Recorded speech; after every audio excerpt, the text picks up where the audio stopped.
Bom, aqui eu tenho uma discussão sobre como que o CPU ele solicita dados, por exemplo. Vamos usar como exemplo um disco, tá ok? Uma unidade de disco. Geralmente o CPU tem duas formas de trabalhar básicas, tá? Uma a partir de uma espera ociosa. O CPU ele fica, eu não estou explicando a figura não, tá?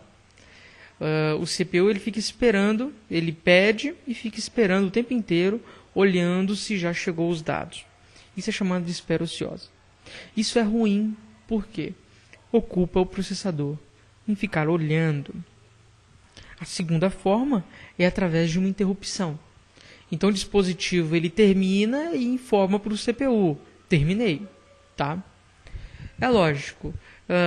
Vamos estudar isso num capítulo só sobre dispositivos de entrada e saída, tá?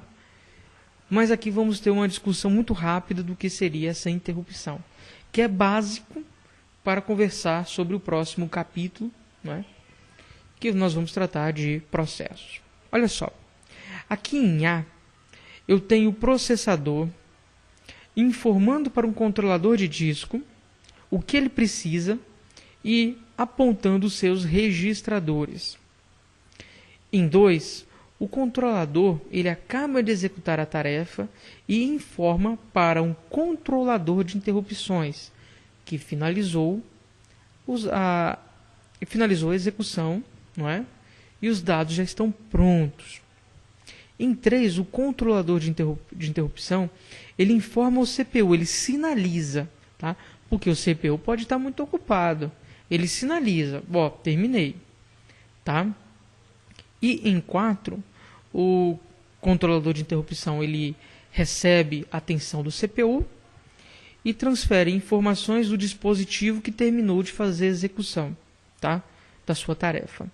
Com isso, os dados que foram solicitados em 1 chegam, não é, ao final do passo 4, quando o CPU vai atrás dos dados que estão nos registradores. Tá? Os dados geralmente são copiados para dentro de registradores que são informados no passo 1. Em B, eu tenho aqui o esquema, né? Eu tenho uma interrupção atual, não é? Ele despacha para o tratador de interrupções, não é? Que avança para a próxima interrupção em 3. Tá? É mais ou menos assim que funciona essa ideia de tratamento de interrupção, que será detalhada no capítulo de dispositivos de entrada e saída, DES. Né? Bom, aqui é uma estrutura de barramento muito mais evoluída do que aquilo que vimos no passado, ainda nesse curso. Vimos lá um único barramentozinho escroto, né? Onde tínhamos lá todos os dados passando. Bom, olha que interessante. Aqui eu tenho a CPU normal e eu tenho umas coisas chamadas ponte. Essas pontes vão controlar fluxos de dados entre barramentos diferentes, tá? Esses barramentos possuem velocidades e taxas diferentes. Por isso eu preciso de uma ponte. Assim como em redes de computadores nós temos os gateways, não é? Aqui eu tenho essas pontes que vão então fazer o intermédio entre vários barramentos tão diferentes. No caso aqui eu tenho o barramento ISA, eu tenho o barramento PCI, tá ok? Eu tenho um barramento só para memória, tudo sendo controlado pelas pontes.